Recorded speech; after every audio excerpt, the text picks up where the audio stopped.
Thank you so much for the day so far, Frontier Collective, for bringing us together in this space. Some exciting panelists that have already been speaking. We have some more exciting panelists. Let's get right to it with the introductions. Maybe we can start right here. Yeah, very nice to be here and nice to see all of you here. So my name is Olabisi. I'm a director and AI specialist at Microsoft, and I'll also be speaking at South by Southwest on Wednesday, talking about the AI revolution and some of the use cases that companies are seeing and what people are actually doing with it today. And that was a great example we just had right before the announcement, but excited to share more. Hey everyone, my name's Carly Anderson. I'm an investor with Prelude Ventures, an early-stage climate-focused venture firm based in San Francisco. I've been investing in big climate solutions for over 10 years. Excited to be here where there's a ton of innovation. Hi, I'm Giraud, and I got to say it's really nice to see that I'm sitting on a panel of, other than myself, entirely women. I've certainly seen a big shift in the last few years of technology, more and more companies and more women, taking really leading roles. So I'm just going to say, Frontier, well done for, finding great women to be up on stage. That's definitely an honor for me. My name is Jay. I'm the founder and CEO of Damon Motors, and we are upending the motorcycle industry with the smartest, safest, most powerful electric vehicle technology on the planet. Our goal is to make the biggest transportation medium in the world smarter, safer, and cleaner. So over the last few years, we've raised $75 million, built an order book of nearly $100 million, patent portfolio of 41 patents, and are pre-NASDAQ, just about to list on the NASDAQ.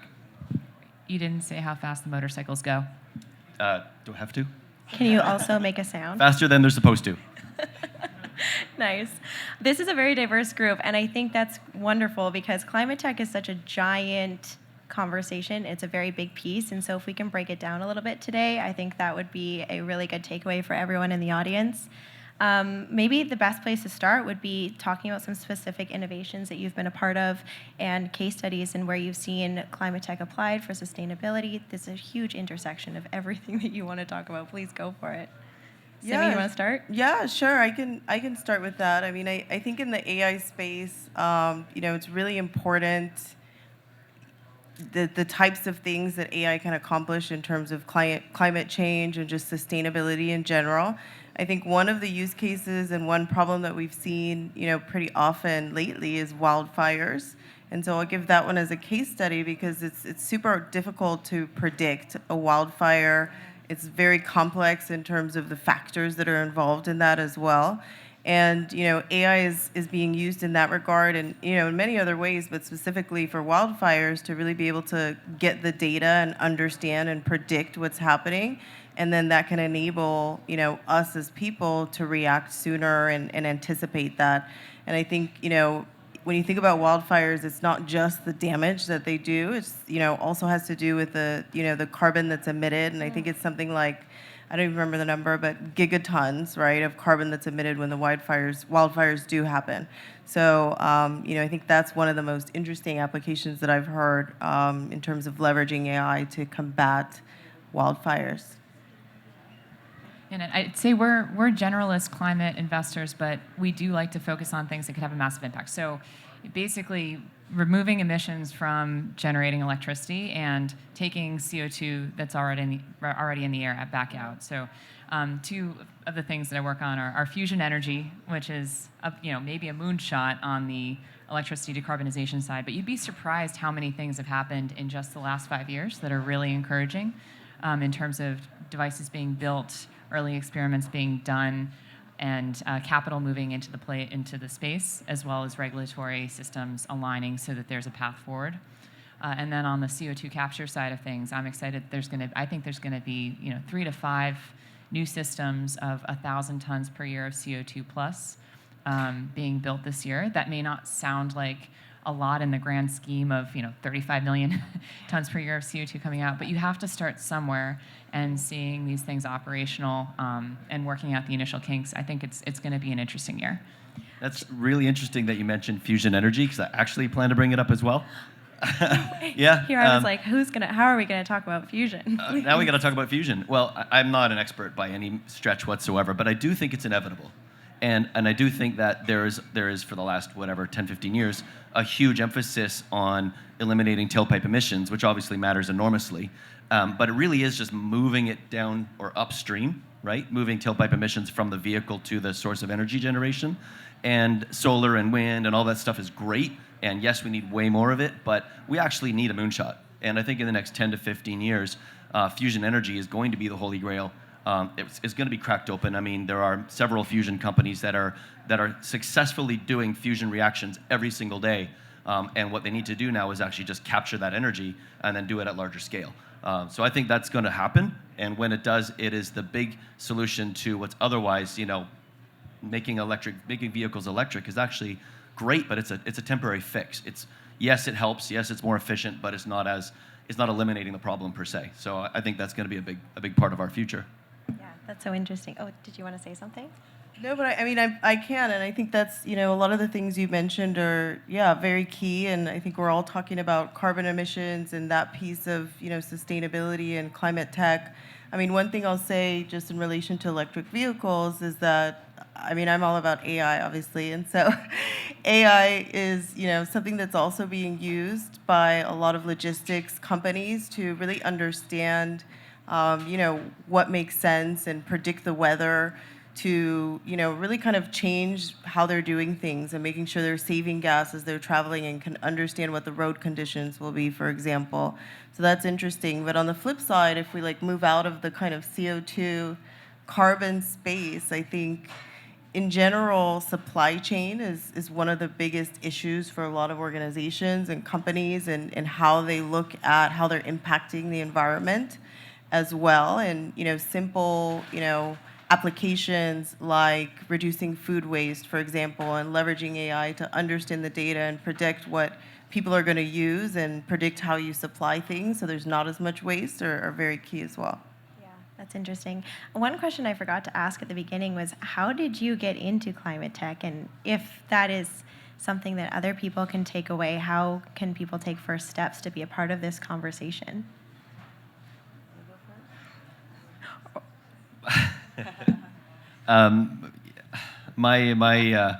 I was a snowboarder. There, I said it. Any other snowboarders in the room? This is how you can get in. Yeah. Hey, look at nice. I was a professional snowboarder, and at the end of my career, in my 20s, I wanted to get the world off oil. My goal was to transform transportation. I thought that would be the best use of the rest of my life, and so I spent 5 years on the internet just researching everything and looking for what can a snowboarder do to get the world off oil, and concluded that I could find more people to have the largest impact on in the shortest amount of time. And at the time, I thought it was electric vehicles, so I founded Rev Technologies. We made electric SUVs and pickup trucks, and we fed the energy back into the power grid with military and municipal customers. So we did a lot of demand-side generation, arbitration, and stuff like that, arbitrage. Then I founded Mojio, which made all cars connected. So we have Mojios in 9 countries around the world now. But it wasn't until I was in Jakarta, Indonesia, and I had a motorcycle accident, and I saw just the sheer volume of motorcyclists every day actually outnumbers drivers, and collectively more miles driven. Collectively, it is the second largest emitter of greenhouse gas emissions and CO emissions in the world, just behind heavy-duty trucks, and realized that's the biggest population of carbon emitters in the world. It's weird, but it's people on motorbikes. And if you've been to other parts of the world, you totally know what I'm talking about. So I don't know, my path was unusual, but I think if you have a passion for something, just follow it relentlessly. And you'll get somewhere, big in life. Nice. Relentless is a really good word. What about you, Carly? So I'm a chemical engineer by training, and my dad was a chemical engineer, which is probably why I got into it, because he did cool stuff. But I started off in the commercial nuclear industry, actually. We were doing consulting projects, but figuring out how to make nuclear power plants run safer longer. So cleaning out the crud, figuring out how to decommission safely. And so I worked in plants for about 3 years before Fukushima happened. And so I liked working on interesting projects. A lot of the interesting projects in that space kind of immediately took a hard left and were kind of shelved. So I went back to school, got my PhD in chemical engineering because I still liked chemical engineering, and got really fell in love with the startup ecosystem in Berkeley. So basically just wanted to get involved and spent the last 2 years of my PhD program, much to my advisor's chagrin, like over at the business school or like going, like finding everyone who was doing startups and wanting to talk to them. And I convinced some friends to hire me as their first engineer at a direct air capture company called Mosaic Materials, which was acquired by Baker Hughes 2 years ago. And so, you know, I think I've been very fortunate in a lot of ways, but I think that just like hounding people, like basically I think I got the introduction to the startup I ended up working with at a Halloween party. Actually, literally, we were talking about where to hike in Yosemite, and I was like, oh, you can camp here and here and here, and no one will find out. And the guy was like, oh, what are you doing? I'm like, I'm looking for a job. And he's like, oh, I'm a startup founder, and my buddy's looking for like a chemical engineer because he's a chemist. And yeah, so I think just what we're doing here at Southwest, like having those conversations and getting to know people is step one. Awesome. That's a great story. You know, and I wish I could snowboard. I was not professional. I've done it like 3 times, and I just go really fast, and I don't know how to stop. But That's the fun part. Right. But I think for me, I'm just very interested in how technology overall can impact and change people's lives. So my background is actually in biomedical engineering. I'll tell the short version of the story is that I was born 3 months premature in Nigeria and weighed 2 pounds at the time, and there was just like a crazy long story that my dad loves to tell. I mean, there wasn't an incubator in the hospital I was born in. He ended up having to take me because they were focusing on saving my mom's life, and you know, basically take a taxi and run the last mile because of traffic to another hospital to get access to an incubator to put me in there. And, you know, I think, well, I guess the funny part of that story is, you know, it was at the university hospital, and they were really upset when they just barged in and they said, you know, there's a waiting list, you can't do this. And, you know, he basically was like, you know, do you know who I am? And I'm the dean of the engineering school, which he was at the time. And if you touch that baby or remove her from that incubator, I'm going to make sure you never get a job in this country in your entire life. So that's how I was able to stay there, you know, and, you know, from then on, my mom thinks it's hilarious that whenever I would cry at the hospital, the nurses would run over and say, oh my God, that's the professor's crying, the professor's crying. But I think all of that to say that, you know, because of that story, my first venture in the tech world as a biomedical engineer, you know, in college, my senior year, I started a big project to develop a solar-powered infant incubator. And, you know, solar is a big piece of improving the, you know, climate and sustainability and all of those pieces. But at the same time, you know, I could see how technologies like that can also impact and change people's lives, right? So that's, you know, really something that's interesting for me. That's a piece of why I'm involved in AI as well. And, you know, I think someone up here earlier just mentioned how it's one of the biggest technology or technological advances of our time. And so, yeah, I mean, I think that technology can be applied in multiple ways, not only to save the climate and make an impact there, but can also impact people's lives in a great way. And so that's why I'm you know, involved, yeah. Those are great real world experiences, all of those. That's wonderful. And I think that's one of the consistent themes we've had from these panels so far is it all feels very potential and optimistic. But in contrast, have you found barriers? These are really big problems you're trying to solve. What are some barriers you've run into, and how have you tried to overcome them? Yeah, I mean, I could start on that one. I think, you know, as we're looking at, for example, AI as a technological way to advance our impact and carbon footprint and all of that, I think there's great pieces of it, which I think PwC did a study recently where they said about, you know, 4% of greenhouse gas can be reduced just by leveraging AI technology. But on the flip side, when you look at AI, it takes a lot of data and energy itself to even, you know, grab all this data and analyze things and produce everything. So I think that's a big challenge that, you know, for example, I'm with Microsoft and the AI side that we're looking at there. Not that it's unsolvable, but it's a challenge because it's like you're trying to reduce things, but you're also increasing them at the same time. And so there's, for example, 2 data centers in Finland that Microsoft has that they capture the heat waste off of those data centers and, you know, bring that back into the community, right? So there are solutions for this, but there's also ongoing problems, and just kind of mitigating the risks of both is I think, key. Yeah. Well, and I guess I'll just kind of say thank you to Microsoft as well from a power purchase agreement standpoint. And you mentioned solar earlier in your answer, but the work that some of those large data companies have done in procuring 24/7 clean power is driving a lot of projects, and also helping support companies that we work with. So shout out, appreciate it. Barriers, so many. Well, I mean, I've been in automotive tech for 16 years now, built 3 companies in Vancouver. The first barrier is being in Vancouver. Just gonna say it, a lot of you guys are from Vancouver. I probably relate, my barriers are not unique. They're not barriers, they're obstacles, they have to be overcome. But Vancouver has a pretty massive handicap compared to, well, probably just about any major US city when it comes to startup entrepreneurship. It gets worse if you're an automotive tech in Vancouver, because automotive in Vancouver is like an oxymoron. If there's automotive in Canada, it's in Ontario, and more so these days in Quebec as well. It's definitely not in Vancouver. And so there's a border barrier, right? There's a perceptual barrier with the funding community, the VC community. You guys have all heard it. I'm not going to belabor the point. Hiring is obviously a barrier in Vancouver. We have tremendously great loyalty with tech talent in Vancouver, but that's because there aren't a lot of really good options.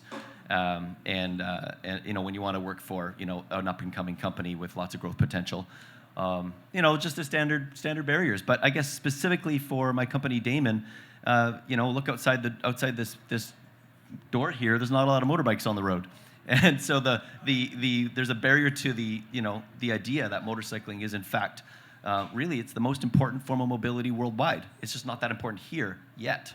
But when it takes you 45 minutes to get to your destination in San Francisco and another 30 minutes to find a parking spot, trust me, Gen Zs are looking for better ways to get around more and more and more. And I think we're going to be adopting smaller forms of mobility, and that's going to take a tremendous amount of innovation to really foresee the kinds of transportation that we need. If you think about Uber, which is only in the last 5 years, Uber and all forms of ride-sharing started to penetrate 1% of global miles traveled. All forms of ride-sharing in 2018 broke 1% of global miles traveled. It took 11 years from the foundation of Uber. We're not getting around through the gig economy. We're getting around through vehicle ownership. And that means we're still in love with owning things, but not because we want to own them, but because it's way more convenient. If an Uber isn't there in 5 minutes, you're going to look for an alternative way to get around more often than not, and that means ownership. So we still have to think of ways to facilitate better transportation that isn't so carbon intensive and doesn't involve driving a Cybertruck, which is gigantic and huge and unnecessary, and I still want one. I saw one the other day driving outside the 1886 But it's hotel. electric. And it's massive and very interesting to look at. Right. and it's Wow.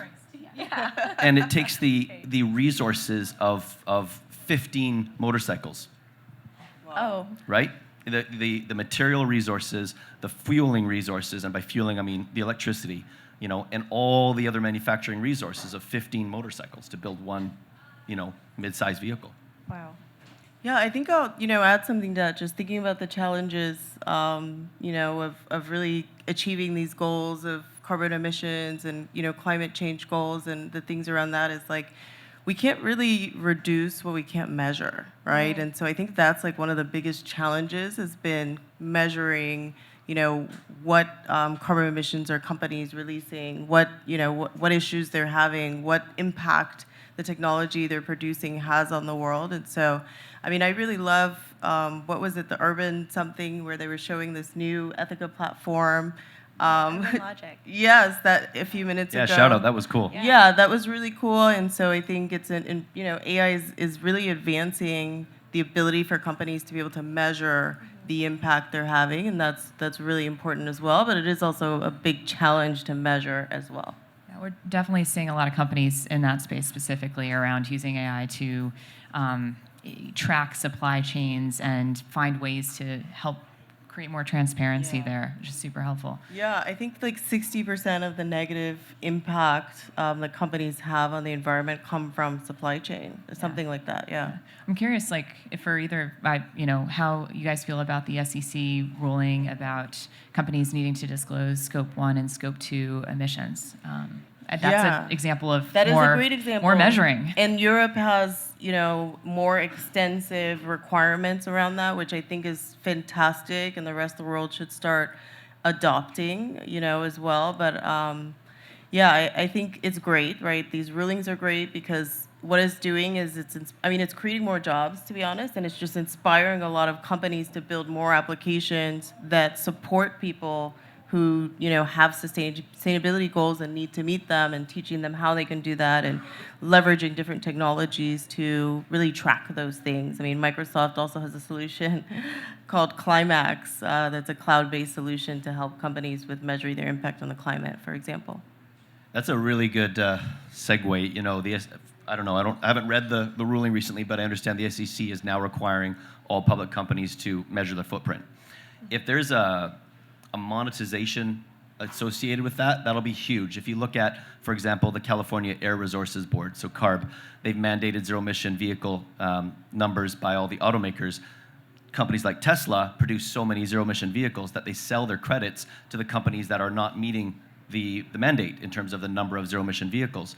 And there's some companies like Toyota and Honda that are happy to pay Tesla to buy those credits. Tesla's produced billions of dollars in revenue, which is 100% profit to the bottom line, selling these ZEV tax credits to the automakers that don't want to conform, don't want to comply by making electric vehicles. California Air Resources Board, has 12 other U.S. states that follow. Collectively, they buy more cars than the rest of the world, almost the rest of the world combined. So the power of the California Air Resources Board to shift the industry from gas to electric is enormous. If the SEC does anything like that, it's gonna crack this wide open. I think they're trying to. Thanks for bringing that one up. That was going to be one of my questions that we chatted about, which kind of kicks off into my second follow-up, which is this isn't something that anyone can do alone. There's definitely collaboration necessary for impact, and if there's certain government pushes and requirements, are there any that you would like to draw attention to in order to adhere to and stuff like that? Or is there anything that you would like to call out for the group here? I don't know. I guess, and I'm sure you can speak to the lived experience, Jay. But anytime you're building a startup, it's like not just a village; it's like an entire, huge ecosystem. That includes venture folks, hopefully for sure, but also government grant programs. Like so many of the companies that we invest in have leveraged grants from. It could be SDC in Canada, it could be NSF in the U.S., it could be a lot of the Department of Energy programs like the RPE program, DoD. Those are really critical for establishing credibility, and also, especially for some of these more like not software solutions, getting prototypes built and de-risked. That makes sense. Do you want to go ahead? Yeah, sure. I mean, I think, I can't remember what the law is called in Europe, but they're really pushing companies to track and report publicly what their, impacts are environmentally and in terms of sustainability and all of those things. And I think that's really important to share that information and make it more of a public conversation, because climate change is affecting all of us, right? And they're the biggest, they're having the biggest impact in kind of making us go backwards in that regard. So, Well, we're about to be on the NASDAQ, so I guess we're soon going to have to conform to all of this stuff. I'm going to get a very steep lesson in all of this. But truth be told, it's not even whatsoever my focus. I don't build a company that depends on grants or rebates. Our pricing of our vehicles don't depend on incentives for electric vehicle credits or anything like that. If you can't meet the needs of the customer at a price point they're willing to pay, and you're able to make a margin in and of itself, you don't have something that's going to scale. That doesn't mean we shouldn't be chasing down rebates and grants and all that stuff, and we will when we can. But it's just really not our focus. But we know the vehicle's electric. We know it's displacing tons of emissions. Motorcycles are heavy emitters. People don't realize that, but they're terribly heavy emitters. In most countries, they don't have catalytic converters, so they're really dirty. But yeah, I guess in a matter of a handful of weeks here, it's going to become a high priority for us to conform to the new SEC regulations. Jay, that's super exciting. I just wanted to respond and clarify one thing, which is, I think when we talk about grants, I'm mostly talking about just like getting that first thing off the ground, right? Like as an investor, we're not going to invest in stuff that requires like subsidy for the rest of its life. In most cases, some exceptions for voluntary, like we can talk about carbon credits later. But like for the first 2 years of your of your company, like where did the dollars to build your first motorcycle or first, manufacturing line come from? And I mean, Jay, another question for you, I guess. I'm like so interested. Yeah, can you tell us more about these motorcycles and like what what are the key differentiators for them? Well, if you're on your phone, go to damon.com, or just type in Damon motorcycle in Google. You'll see tons and tons of pictures. So we developed. You guys know what a skateboard platform is, like a Tesla skateboard platform or a Rivian skateboard platform? We'd love to know. I don't know. Yeah. It's take the body off a car. Between four wheels, you have a rectangle. That rectangle is the battery pack. Literally, all four corners of the wheels, you have a battery pack. It's flat. And in there somewhere, you've got a motor. And to put it really, really simply, that's a platform. You can slap on a Tesla X, Tesla Y, Tesla 3, Tesla S body, and you've got one platform for multiple cars. So we've developed the world's first equivalent of that for a motorcycle. It's an exoskeleton battery pack motor that fits between the front and back tire of a motorbike. And on that platform, we can build a cruiser, adventure bike, touring bike, super bike, commuter bike, dirt bike, three-wheel motorbike. I'm hinting towards the future now.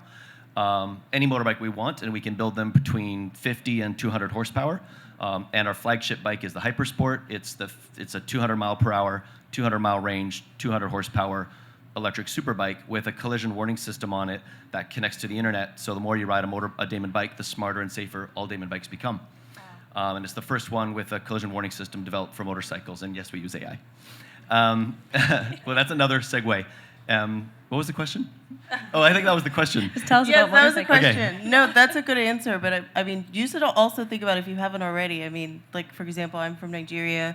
There's a big rideshare company there that only uses motorbikes, right? There's companies like that in Dominican Republic as well, where you can hitch a ride on a motorbike, and it'd be amazing to see more of these companies leveraging, things like Damon motorcycles. And the big problem, if you've been in like any Southeast Asia country, you see these guys in grab jackets, green grab jackets. Sometimes, for as far as you can see, everybody on a motorcycle is wearing a green jacket with a passenger on the back. And it's it's Uber, right? It's Uber on two wheels. They're literally doing 250 pickups per second. But the problem is all their motorbikes are unsafe because they're just regular motorbikes. And you're 29 times more likely to have a serious injury on a motorbike than you are in a car. But you can't drive a car in these cities. There's no room. So yes, we absolutely plan to bring our technology down market to the mass market of the world. But my strong personal assertion is nobody's going electric if it's not better than what you already own. And that's actually the reason why there's a lot of EV headwinds right now, because Ford made an inferior electric pickup truck to the gas one that they sell. And if you think about it, there's a reason for that. All right, I think that's it for time. Thank you all so much for taking the time to have this conversation.